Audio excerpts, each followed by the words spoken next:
Unit क्या आ गया, hertz आ गया। फ्रीक्वेंसी का मतलब आपको पता होना चाहिए, क्या मतलब होता है, क्या होता है मतलब, तो क्या है, स्पेशल इंस्ट्रूमेंट चाहिए किस चीज के लिए, नॉन विजिबल रेडिएशंस को डिटेक्ट।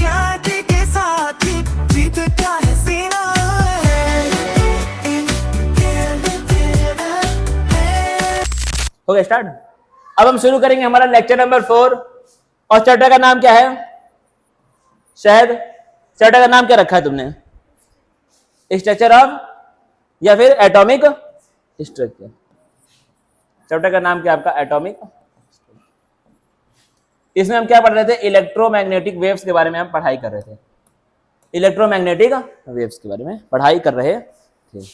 अब क्या पढ़ेंगे, उनकी कुछ कुछ हम प्रॉपर्टीज देखेंगे, क्या देखेंगे, उनकी कुछ कुछ प्रॉपर्टीज। तो क्या लिखा है आपका, a few although electromagnetic wave is very complex in nature, मतलब क्या होती है, बहुत कॉम्प्लेक्स होती है, इसलिए उसके बारे में हम लोग इस लेवल पे पढ़ाई नहीं कर सकते हैं, लेकिन हम लोग उनकी कुछ प्रॉपर्टीज देखेंगे जो कि सिंपल होती है।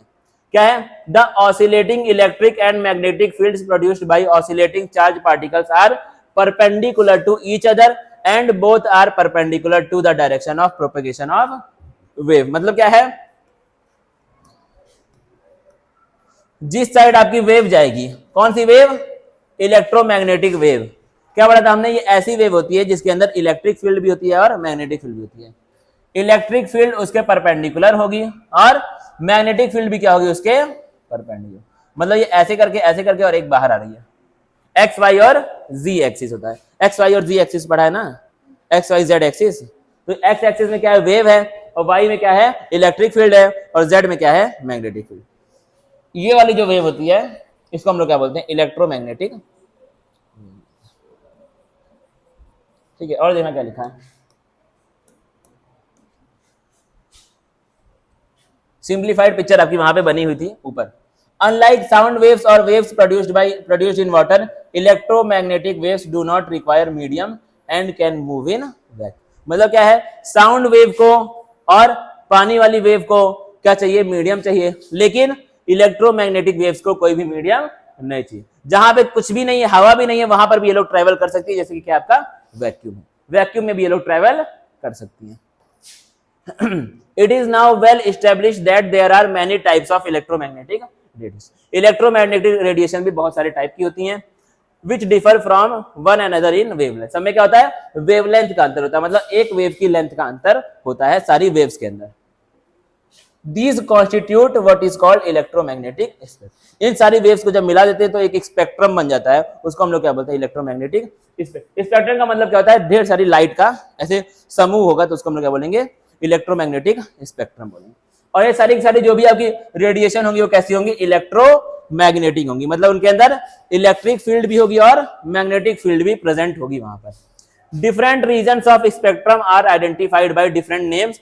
सम एग्जांपल, अब उसके कुछ कुछ एग्जांपल्स हैं। पहले क्या आती है आपकी रेडियो रीजन, जिसका क्या होता है, जिसकी फ्रीक्वेंसी कितनी है, 10⁶ हर्ट्ज।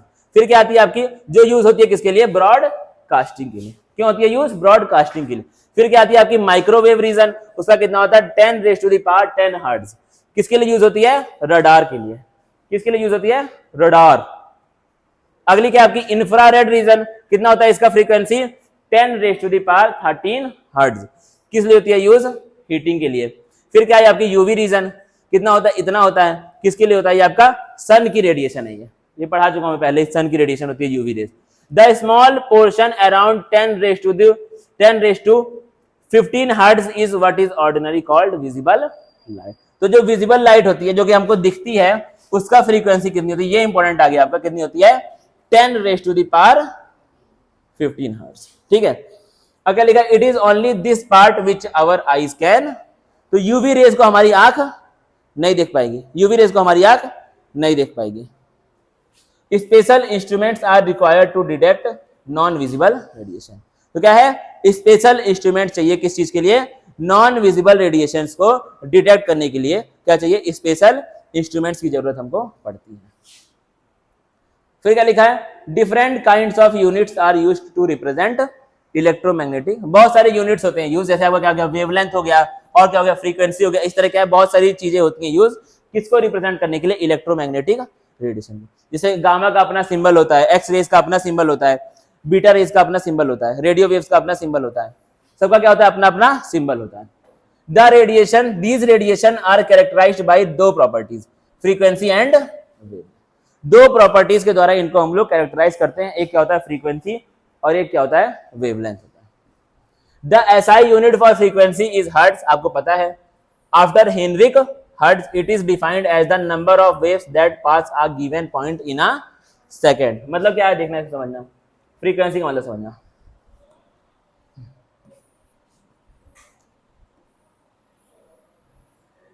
ये क्या आपकी एक इलेक्ट्रोमैग्नेटिक रेडिएशन है, एक क्रस्ट से लेकर के दूसरे क्रस्ट तक का या फिर एक ट्रो से लेकर के एक दूसरे ट्रफ तक का डिस्टेंस कितना होता है, क्या बताता है, लैम्डा बताता है। क्या बताता है, लैम्डा। लैम्डा को हम लोग क्या बोलते हैं, वेवलेंथ बोलते हैं। इतना आपको पता है।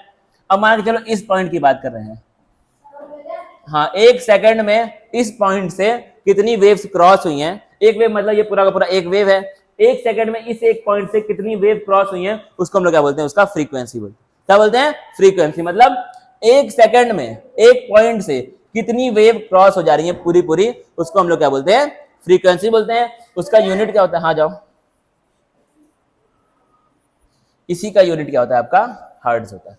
क्या होता है, हर्ट्ज होता है। और जिसने ये बताया था वो साइंटिस्ट कौन से, हेनरिक हर्ट्ज, उन्हीं के नाम पे इसका यूनिट क्या आ गया, हर्ट्ज आ गया। फ्रीक्वेंसी का मतलब आपको पता होना चाहिए, क्या मतलब होता है, क्या होता है मतलब,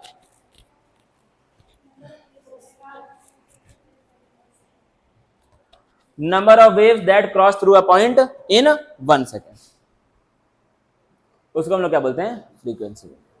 समझना ध्यान से। और क्या लिखा है, वेवलेंथ का यूनिट क्या होना चाहिए, लेंथ होना चाहिए, क्योंकि वो लेंथ ही होती है, जाहिर सी बात है ये सब चीजें। तो as you know that the SI unit of length क्या होता है, मीटर होता है। तो इसका भी क्या हो जाएगा, मीटर हो जाएगा।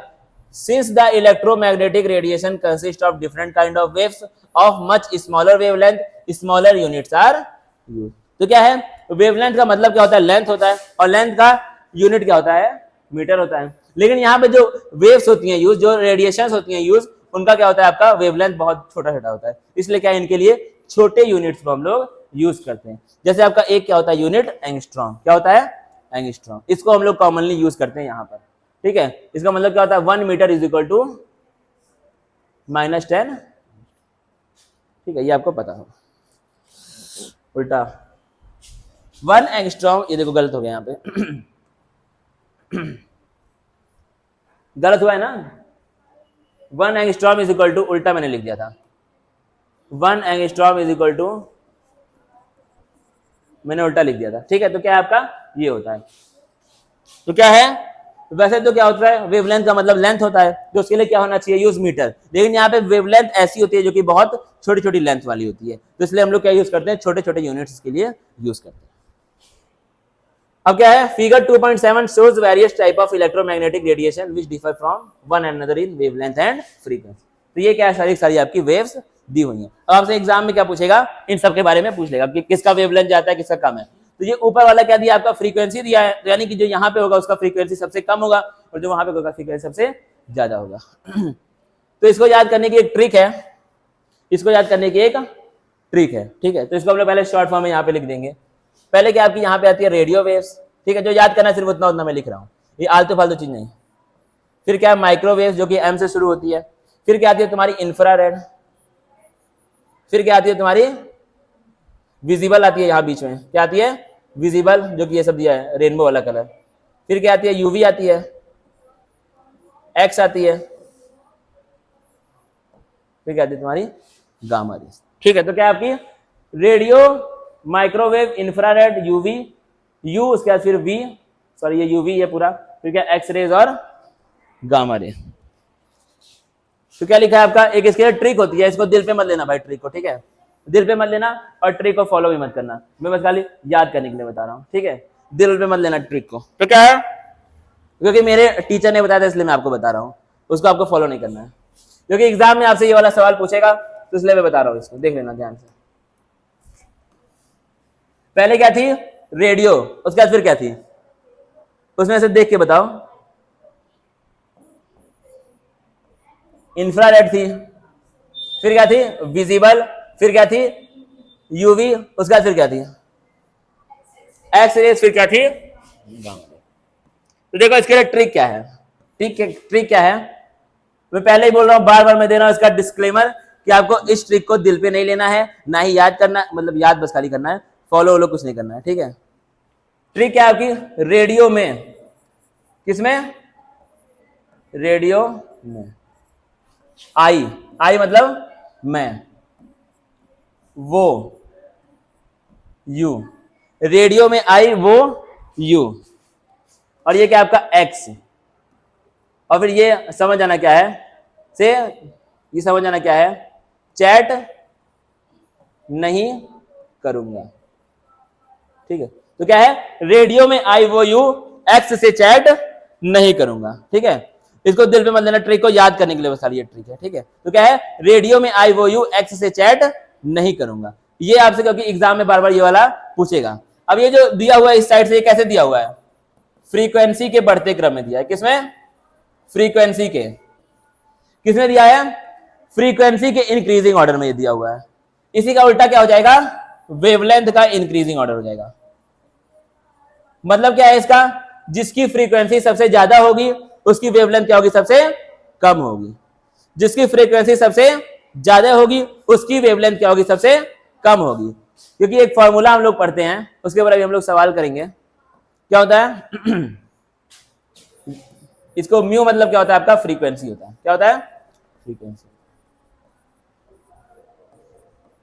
1/λ, 1/λ का मतलब क्या होता है, शायद खेलोगे बताओ, लैम्डा का मतलब क्या होता है, लैम्डा का मतलब क्या होता है,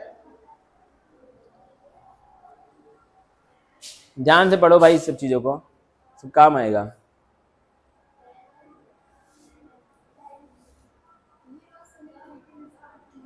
क्या ये सुनी हो और इसका मतलब नहीं पता, तो सुनने क्या फायदा, ऐसा चीज सुनो जिसका मतलब भी तो पता चले।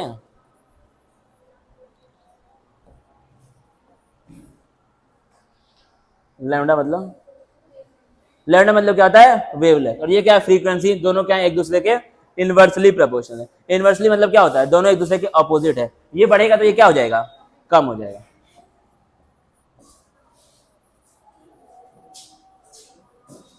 ठीक है, तो क्या होता है, ये लोग एक दूसरे के इनवर्सली प्रोपोर्शनल, मतलब अगर ये बढ़ेगा तो ये क्या हो जाएगा, कम हो जाएगा। अब देखना बड़े ध्यान से, अब ये जो हमने बनाया था यहाँ पर क्या हो जाएगा, अगर इस साइड से मान के चलो रेडियो वेव की क्या है, फ्रीक्वेंसी सबसे ज्यादा है, तो इसकी वेवलेंथ क्या हो जाएगी, सबसे कम हो जाएगी। अब देखना, तो क्या है, इसको आपको याद रखना पड़ेगा कि एग्जाम में क्या पूछेगा, एग्जाम में बना देगा ऐसे करके, देखो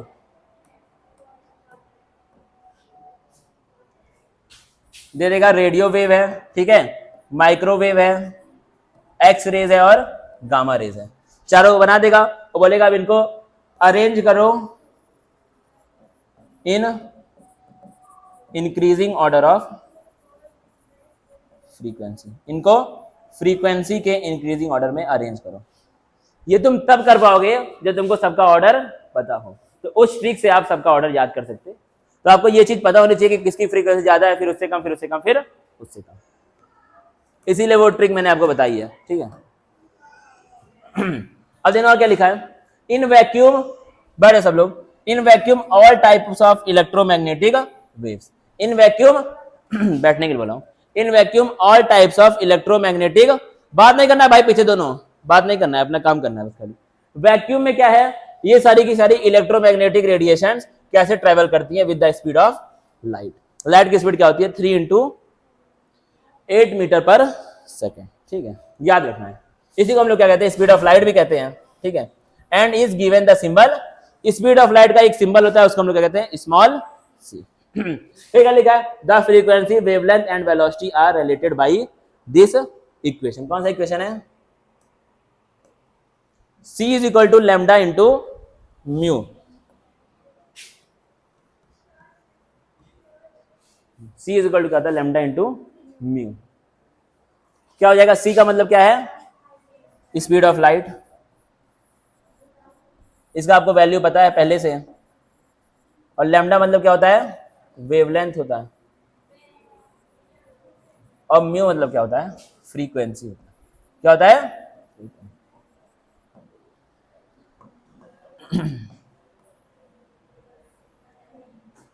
ठीक है। तो ये आपको याद रखना है कहीं ना कहीं। तो इसमें अगर तुम ध्यान से इसके अंदर कुछ चेंज करोगे तो ये कुछ ऐसे हम लोग लिख सकते हैं,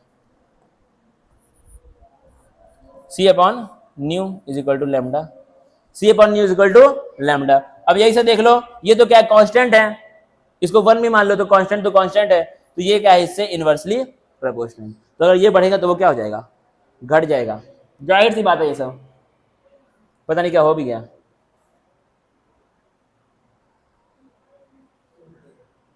कैसे इसको हटाएंगे,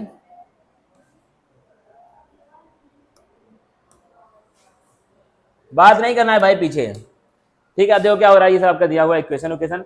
अब यहां से क्या स्टार्ट हो जाएंगे, आपके न्यूमेरिकल से स्टार्ट हो जाएंगे, क्योंकि ये क्या है, फिजिकल केमिस्ट्री है। यहाँ पे आपको न्यूमेरिकल सब यहाँ से देखने को मिलेंगे। एक और क्या आता है तुम्हारा, वेव नंबर आता है। क्या आता है, वेव नंबर। क्या होता है ये, म्यू के ऊपर क्या लगा दो, डैश लगा दो। क्या लगा दो, डैश लगा दो। It is defined as the number of wavelength per unit length. क्या है, number of wavelength per unit length, मतलब एक यूनिट लेंथ में कितनी वेवलेंथ आपकी है।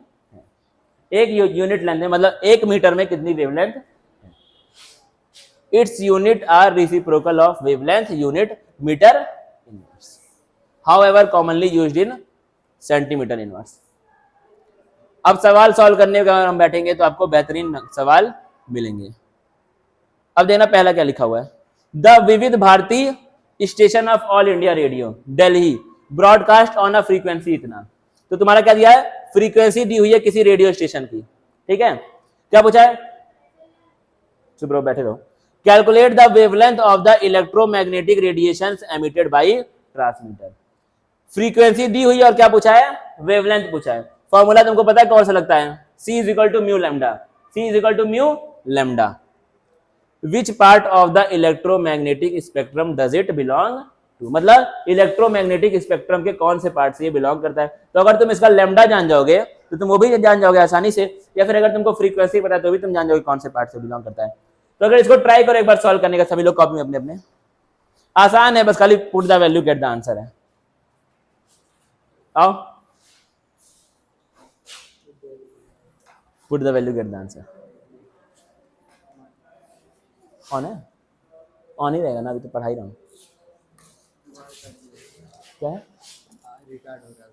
हाँ जान रहा हूँ, इसको तो वहीं पर रख देना, इसको बेटा वहाँ रखो सीट में आगे।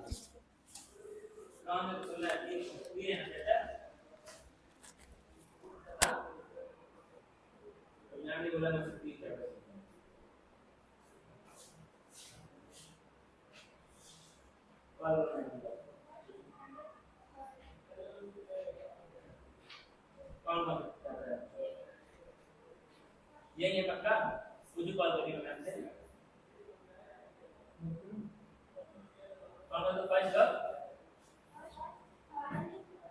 सॉल्यूशन मत देखना, पहले मुझे ट्राई करना। फार्मूला तुमको पता है, C is equal to mu lambda.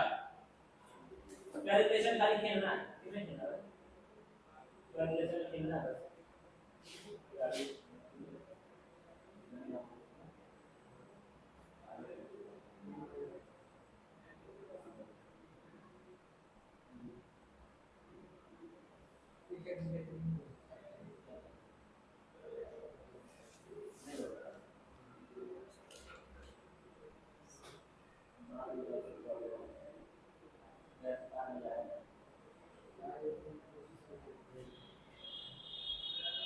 ये वाला फर्स्ट सेकंड और एक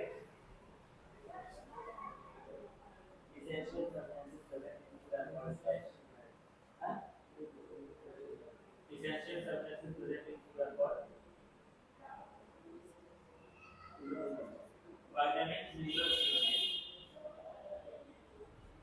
ऑप्शन 1 है आपको विटामिन, ऑप्शन 2 है आपको मिनरल्स, ऑप्शन 3 आपका nutrients. We should wash the fruits in dash chemicals, water, oil। chemical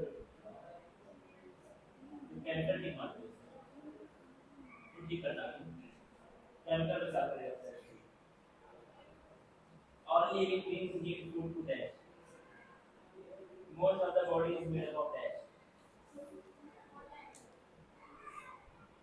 carbohydrate of the animals,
देखना पड़े ध्यान से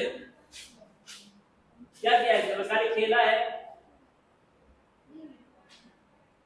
क्या किया है बस खाली, ये क्या हुआ इसमें, सही है ना सब कुछ, बस खाली इसमें खेला हुआ है, फ्रीक्वेंसी दे दिया है और क्या पूछा है, वेवलेंथ पूछा है, c इज इक्वल टू क्या होता है म्यू लैम्डा, लगा दो फॉर्मूला। अब ये किस में दिया है, किलो में दिया है, और 1 किलो मतलब कितना होता है 10⁻³ होता है, सीधा सा। कहां पे हर्ट्ज का मतलब क्या होता है, पढ़ा है sound note chapter, sound hertz का मतलब क्या होता है सेकंड इनवर्स, क्या होता है,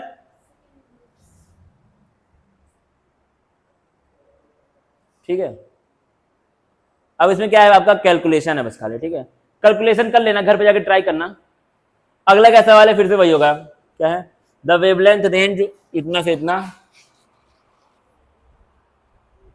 वेवलेंथ का यहाँ पे रेंज दिया हुआ है, अब पूछा है, सॉरी क्या दिया है, wavelength range of the visual इतना एक्सप्रेस दी वेवलेंथ, अच्छा वेवलेंथ का रेंज दिया हुआ है, आपको फ्रीक्वेंसी का रेंज पूछा है, तो इसको भी चेंज कर दो फ्रीक्वेंसी में और इसको भी चेंज कर दो फ्रीक्वेंसी में, कर लोगे ये वाला, आसान है ना ये तो।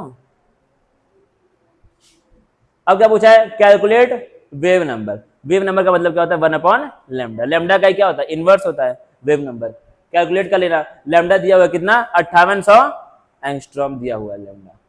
फ्रीक्वेंसी क्या पूछा है, यहां पे देखो क्या दिया है, वेवलेंथ दिया हुआ है, वेवलेंथ देखिए फ्रीक्वेंसी पूछा है और क्या पूछा है वेव नंबर पूछा है, दोनों आप कैलकुलेट कर सकते हैं, क्योंकि क्या होता है देखो वहां पे क्या था तुमसे, वेवलेंथ कितना था 5800 था ना, एक बार देख लेना एनसीईआरटी में 5800 एंगस्ट्रॉम है ना। क्या पूछा है, 2 सवाल पूछा है, एक पूछा है वेव नंबर और एक क्या पूछा है फ्रीक्वेंसी पूछा है। वेव नंबर और फ्रीक्वेंसी। इसका क्या होता है फॉर्मूला, 1/λ होता है। इसको रख दो, आंसर आ जाएगा। इसका क्या होता है, ठीक है, एज सिंपल एज दैट। इतना ही आसान सवाल है ये वाला। एनसीईआरटी में इतना ही आसान सवाल आपसे पूछेगा, put the value get the, बस इतना ही है ना। अब लिखो बेहतर सवाल, अब लिखो अच्छे अच्छे सवाल जो कि आपसे पूछे जा सकते हैं। शिकार करने का मेरा बहुत मन है आजकल। क्या तुम्हारा है, गर्मी से ना, एक तो बारिश नहीं हो रही है यार ना, पूरा एकदम मौसम बन जा रहा है बारिश का, लेकिन नहीं हो पा रही है। क्या तो उसे बात करो बाबू जा करके, यह तूने नींद से बात कर लिया, अब तुझे नींद नहीं आती है ना। राजधानी तो बस इससे जा चले जा आज, ठीक है।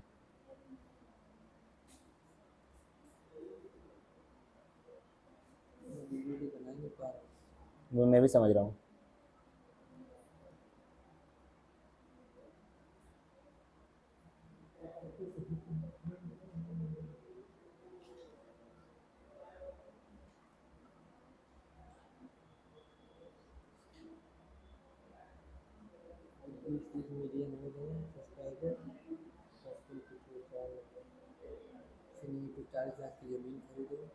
कितने लाख की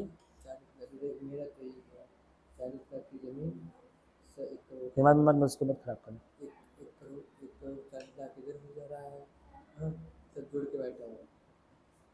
और हैं उधर कितना है,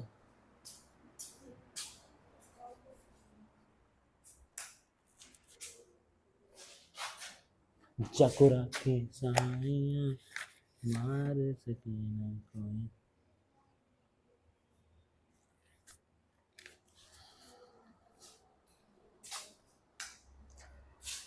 कैलकुलेट द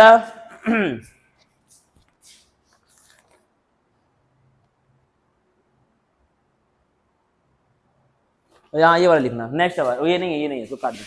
दूसरा सवाल, the energy of a radiation of wavelength, the energy of a radiation of wavelength.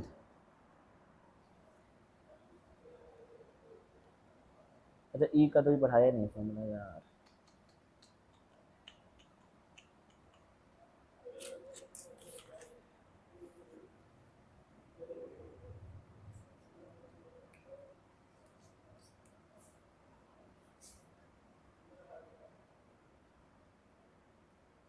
रुक जाओ, अभी इसको पढ़ाना पड़ेगा। रुक जाओ, अभी मैंने पढ़ाया नहीं है। चलो ठीक है, देखते हैं आगे इसमें थोड़ा सा टॉपिक। कॉपी भी लेना, वो भी लेना। समय कितना हो रहा है,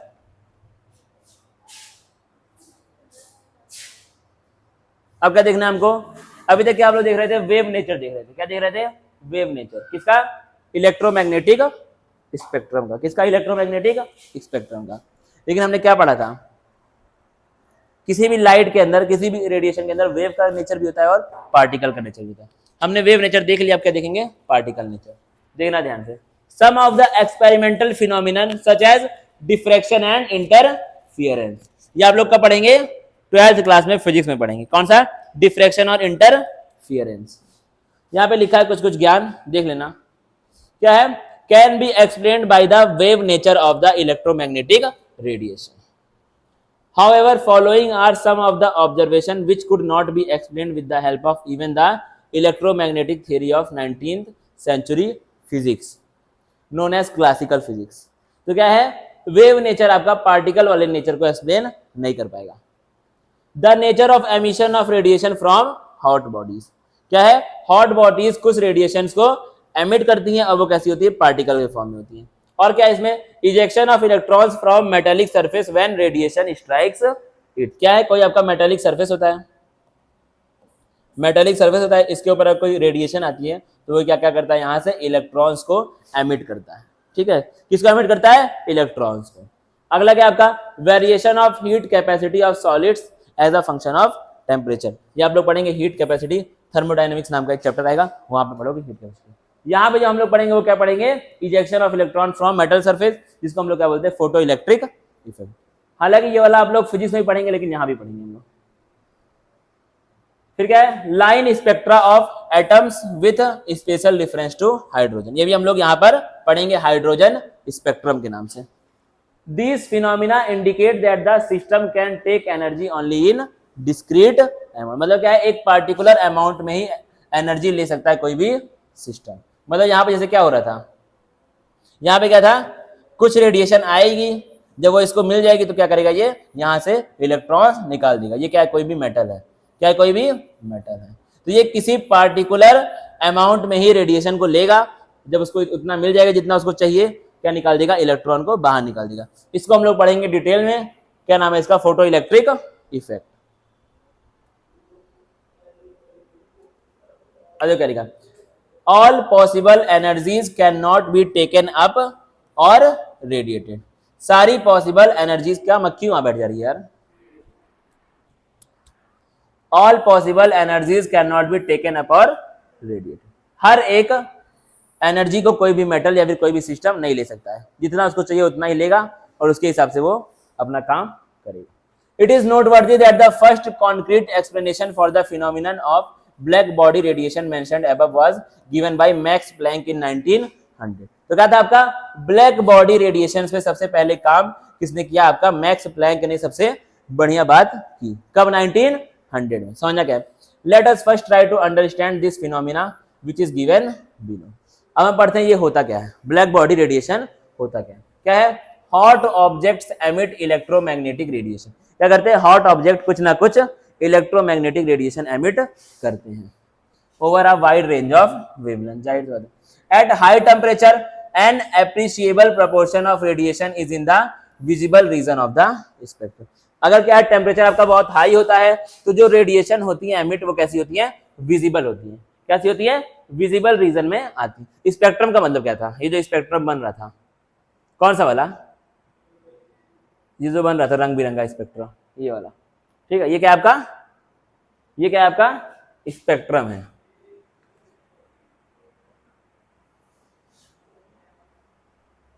सर टाइम कितना हो रहा है, 7 कितना, 23, 33 में तो मैं खुश हो गया था।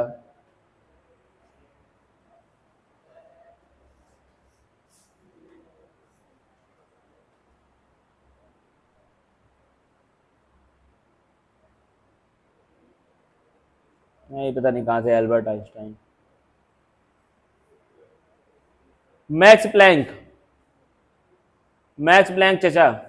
अजो क्या है, क्या है, as the temperature is raised, क्या है, जैसे जैसे हम लोग टेम्परेचर को बढ़ाएंगे, a high proportion of short wavelength is generated. जैसे जैसे आप टेम्परेचर को बढ़ाओगे, वो वाली वेव्स बाहर आएंगी जिनकी वेवलेंथ क्या होगी, कम होगी। जैसे जैसे आप टेम्परेचर को बढ़ाएंगे, उस तरह की वेव बाहर आएगी जिसकी वेवलेंथ क्या होगी, कम होगी। जैसे कि क्या है आपका ब्लू है, जैसे कि क्या है ब्लू है। फिर क्या है, एग्जांपल देखना, when an iron rod is heated in a furnace it first turns to dull red. सबसे पहले वेव क्या होता है, रेड हो जाता है, and then progressively becomes more and more red as the temperature increase. As this is heated further radiation emitted becomes white and then becomes blue. जैसे जैसे आप टेम्परेचर बढ़ाएंगे, वो रेडिएशन बाहर आएगी जिनकी वेवलेंथ क्या होगी, कम होगी, वो बाहर आएगी जिसकी क्या होगी, वेवलेंथ कम होगी। अगर आप ये वाला डायग्राम देखेंगे तो आप यहाँ पे देख सकते हैं कि रेड की वेवलेंथ कम है या फिर ब्लू की वेवलेंथ कम है।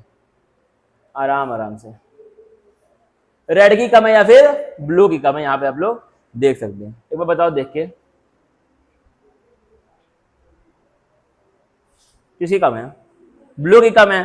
तो जैसे जैसे तुम टेम्परेचर बढ़ाओगे, वो वेव बाहर आएगी या फिर वो रेडिएशन बाहर आएगी जिसकी वेवलेंथ क्या होगी, कम होगी। इस चीज को याद रखना हमेशा के लिए। अब ये WPS ऑफिस अपना खत्म, इधर लगाओ 1750 रुपया पर मंथ, ठीक है। तो क्या है, as the temperature becomes very high, this means that red radiation is most intense at a particular temperature and the blue radiation is more intense at another temperature, मतलब एक पार्टिकुलर टेम्परेचर पे कोई radiation बहुत ज्यादा intense होगी, फिर उसके बाद किसी और दूसरे टेम्परेचर पे कोई और रेडिएशन बहुत ज्यादा इंटेंस होगी, मतलब वो बहुत ज्यादा वहां पर हावी रहेगी। ठीक है, तो क्या है, जो रेडिएशन बाहर आती है वो टेम्परेचर के ऊपर डिपेंड करती है।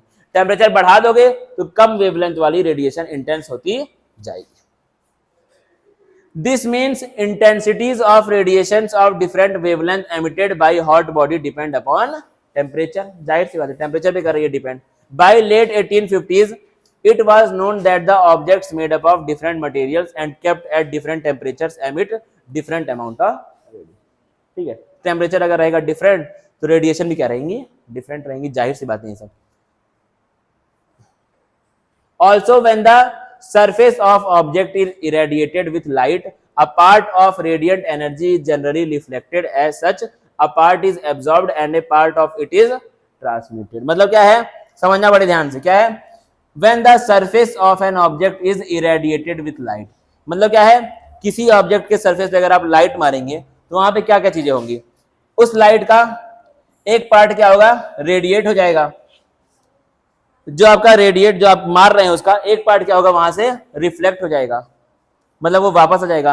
एक पार्ट क्या होगा, वो उसको एब्जॉर्ब कर लेगा, और दूसरा पार्ट क्या होगा, आगे ट्रांसमिट हो जाएगा। तो क्या है, अगर किसी ऑब्जेक्ट के सरफेस पे आप क्या मार रहे हैं, लाइट मार रहे हैं, लाइट भी क्या है, लाइट भी क्या है, एक तरह की इलेक्ट्रोमैग्नेटिक रेडिएशन है। मतलब अगर किसी बॉडी के सरफेस पे आप क्या मार रहे हैं, इलेक्ट्रोमैग्नेटिक रेडिएशन मार रहे हैं, तो वहां पे क्या क्या खेल हो सकता है, एक पार्ट उसमें से क्या हो जाएगा, रिफ्लेक्ट हो जाएगा, एक पार्ट क्या करेगा, वो एब्जॉर्ब कर लेगा, और एक पार्ट उसमें से क्या कर लेगा, वो आगे बढ़ा देगा, उसको ट्रांसमिट कर लेगा। समझना क्या लिखा है, the reason for incomplete absorption is that ordinary objects are as a rule imperfect absorption of radiation. मतलब क्या है, कोई भी नॉर्मल ऑब्जेक्ट, ब्लैक बॉडी को छोड़ दो, ब्लैक बॉडी की बात नहीं हो रही है अभी, कोई भी नॉर्मल ऑब्जेक्ट कंप्लीटली लाइट को एब्जॉर्ब नहीं कर सकता है, वो कुछ को क्या कर देता है, रिफ्लेक्ट कर देगा, और कुछ को आगे बढ़ा देगा, लेकिन वो पूरी पूरी लाइट को एब्जॉर्ब नहीं कर पाएगा।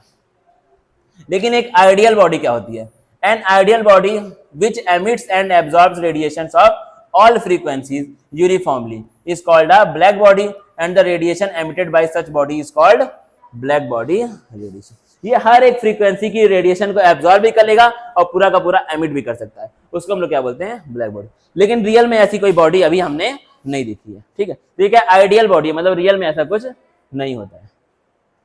इन practice no such body exist, मतलब रियलिटी में ऐसी कोई बॉडी नहीं होती है। लेकिन कार्बन ब्लैक क्या है, इसका अप्रोक्सीमेट मतलब इससे थोड़ा सा क्लोज है। कार्बन ब्लैक लगभग ब्लैक बॉडी की तरह काम करता है, लेकिन वो कंप्लीट ब्लैक बॉडी नहीं है। Carbon black, a good physical approximation to a black body is a cavity with tiny, एक क्या हो, कैविटी हो और उसमें क्या हो, छोटा सा आप होल कर दें। कैविटी मतलब क्या है, एक बड़ा सा होल हो, उसके अंदर क्या हो, मतलब एक बड़ा सा ऐसे सर्किल हो, उसके अंदर क्या हो, पूरा का पूरा खाली हो, उसमें क्या करो, छोटा सा होल कर दो। क्या करो, छोटा सा, देखो यहाँ पे गया होल किया तो ये अंदर गया। ठीक है, तो क्या है, which has no other opening, बस क्या हो, उसके अंदर एक छोटा सा होल हो और अंदर से पूरा का पूरा बंद हो, उसको हम लोग क्या बोल सकते हैं, ब्लैक बॉडी की तरह बोल सकते हैं। और देना क्या लिखा हुआ है, entering the hole will be, अच्छा ये कुछ और है क्या यहाँ पे, अच्छा एनी रे मतलब कोई भी रे क्या करेगी, entering the hole will be reflected by the cavity walls and will be eventually absorbed by the wall. मतलब क्या है, अगर इस तरह की कोई बॉडी रहेगी, उसके अंदर कोई भी अगर रे जाएगी तो क्या करेगी, पूरे में रिफ्लेक्ट होगी, और फिर क्या होगा, पूरी इसकी वॉल्स क्या करेंगे, उस रे को एब्जॉर्ब कर लेंगे, क्योंकि बाहर जाने की जगह इसके पास नहीं है। तो ये कहीं ना कहीं ब्लैक बॉडी की तरह ही काम करेगा। ठीक है, क्योंकि ब्लैक बॉडी क्या करती है, जो भी उसके ऊपर रेज आ रही है उसको पूरा का पूरा एब्जॉर्ब कर लेती है, वही चीज ये भी कर रहा है। तो इसको हम लोग कहीं ना कहीं एक ब्लैक बॉडी से कंपेयर कर सकते हैं। फिर क्या लिखा है, further more a black body is always in thermal equilibrium with the surrounding. मतलब क्या है, एक ब्लैक बॉडी हमेशा सराउंडिंग से थर्मल इक्विलिब्रियम में रहती है। थर्मल मतलब क्या होता है, हीट या फिर टेम्परेचर। तो क्या है, ब्लैक बॉडी क्या है, सराउंडिंग के साथ टेम्परेचर में इक्विलिब्रियम में रहती है। It radiates same amount of energy per unit area as it absorbs from surrounding in any given time. मतलब क्या है, जितना इसको रेडिएशन मिलेगी ये उसको एब्जॉर्ब कर लेगी और पूरे के पूरे को एमिट कर देगी, कुछ भी रखेगी नहीं अपने पास, पूरे के पूरे को ये एमिट कर देगी। कौन, ब्लैक बॉडी। हो गया, the amount of light emitted from a black body and it's spectral distribution depends only on its temperature. कितनी लाइट बाहर आ रही है, कौन कौन सी लाइट बाहर आ रही है, किस पर डिपेंड करेगी, टेम्परेचर पे ही डिपेंड करेगी, किस वेवलेंथ की लाइट बाहर आ रही है। At a given temperature, intensity of radiation emitted increases with the increase of wavelength, reaches a maximum value at a given wavelength, and then it starts decreasing with the further increase of wavelength. अब देखना इसको ध्यान से, इस diagram को देखना। यहाँ पे क्या है, इंटेंसिटी है। इंटेंसिटी का मतलब क्या होता है, कितनी रेडिएशन बाहर आ रही है पार्टिकुलर टाइम में, कितनी रेडिएशन बाहर आ रही है पार्टिकुलर टाइम में, उसको हम लोग क्या बोलते हैं, इंटेंसिटी बोलते हैं। और वेवलेंथ आपका नीचे बना हुआ है। वेवलेंथ का मतलब क्या होगा, किस वेवलेंथ की रेडिएशन बाहर आ रही है। तो हमने क्या लिखा है, और ये टी का मतलब क्या है, आपका टेम्परेचर है। क्या है, टेम्परेचर। तो क्या है, जब तुमने टेम्परेचर यहां पर बढ़ा दिया तो क्या हुआ, वेवलेंथ क्या हो गया। क्या तुमको ग्राफ पढ़ना आता है, पढ़ाएंगे नहीं फिजिक्स में, ग्राफ बेसिक मैथ्स में पढ़ाओगे ना ग्राफ राफ। तो इस ग्राफ को पढ़ के बताओ। अच्छा एक बात बताओ, जब टेम्परेचर बढ़ रहा है तो इंटेंसिटी के साथ क्या हो रहा है। अगर टेम्परेचर बढ़ रहा है, पहले क्या टेम्परेचर T1 है, फिर क्या T2 है, तो अगर टेम्परेचर बढ़ रहा है तो इंटेंसिटी के साथ क्या हो रहा है, इंटेंसिटी क्या हो जा रही है, बढ़ जा रही है। और वेवलेंथ के साथ क्या हो रहा है, यहां पे टेम्परेचर T1 था, इसके साथ क्या था, T1 था, ठीक है सर, क्या था, T1 था। तो इसकी हाईएस्ट वेवलेंथ कितनी है, यहाँ पे क्या होगा, मान के चलो 1500 होगा, इतनी है। जब टेम्परेचर T2 होगा तब कितनी होगी वेवलेंथ हाईएस्ट, मान लो यहाँ पे क्या आपका 500 है। तो वेवलेंथ बढ़ रही है फिर कम हो जा रही है, टेम्परेचर बढ़ने पे कम हो जा रही है।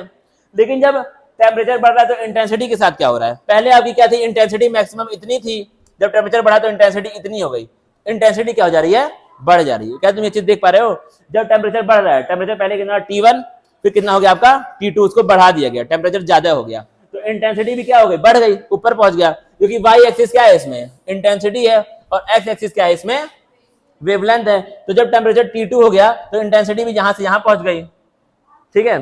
लेकिन जब टेम्परेचर आपका बढ़ा तो वेवलेंथ में क्या हुआ, पहले वेवलेंथ यहां पर ये वाली थी, वेवलेंथ यहां से कहां पहुंच गई, यहां पहुंच गई। तो वेवलेंथ क्या हो रही है, कम हो रही है। हमने पढ़ा भी था, जब टेम्परेचर बढ़ेगा तो वेवलेंथ वाली क्या हो जाएगी, कम हो जाएगी। लेकिन इंटेंसिटी में क्या होगा, वो आपका बढ़ जाएगा।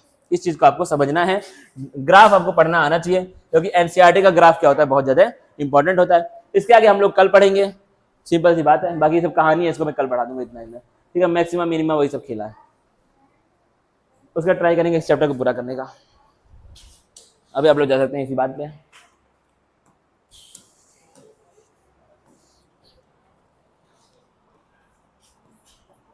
किसी को डाउट होगा तो कल एनसीईआरटी पढ़ के आना, मुझसे पूछ लेना, ठीक है।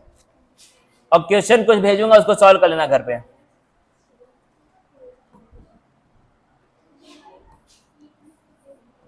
सदाब बनाना है कुछ, बनाना है कुछ, बंद करूं कि ना करूं, ठीक है। गुड इवनिंग, वालेकुम अस्सलाम। तो बंद करना भाई, ठीक है। Thank you guys.